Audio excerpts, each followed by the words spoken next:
What is up, guys? It is the Muddy Puddle Squad here, and in this video I wanted to talk about my thoughts on buying my first ever Sega Dreamcast in 2023. So prior to today, I have never owned a Sega Dreamcast.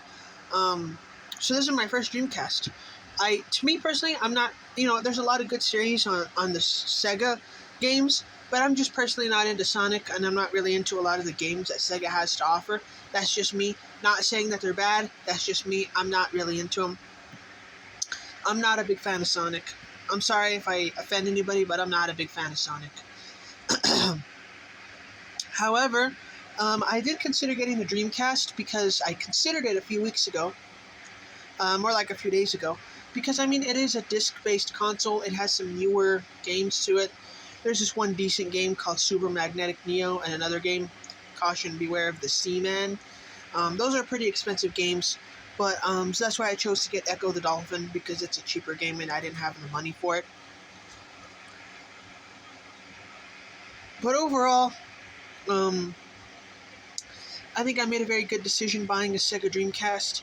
Yeah, my controller is shorting out, so I need to take it back to the store and exchange my controller. But yeah, I'm very happy with my Dreamcast.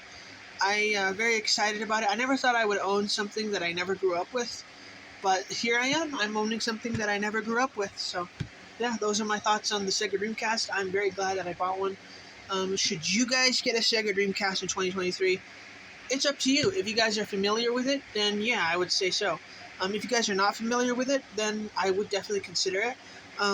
Personally, there's a lot of consoles that I would go for before the Dreamcast, but being somebody that grew up with like pretty much every console that was around at the time except for the Dreamcast, it was basically my one choice to go to for getting something complete, a console that I never grew up with. So, if you've never owned a Sega before, I would recommend going for the Dreamcast. Anyway, it's actually pretty cheap right now, so I would go for it. It's like $100. That's just pretty good. But anyway, thanks guys for checking this out. And again, go buy a Sega Dreamcast.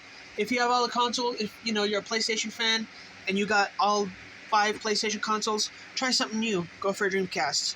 Honestly, it's not as good as the PS1 and it's not as good as the PS2, but it still holds up. It's still worth playing. So basically, in short, I should have started out with that, but is it worth playing in 2023? Absolutely. And the price is definitely worth it. So thanks guys for checking this out, and I will see you all next time. Later.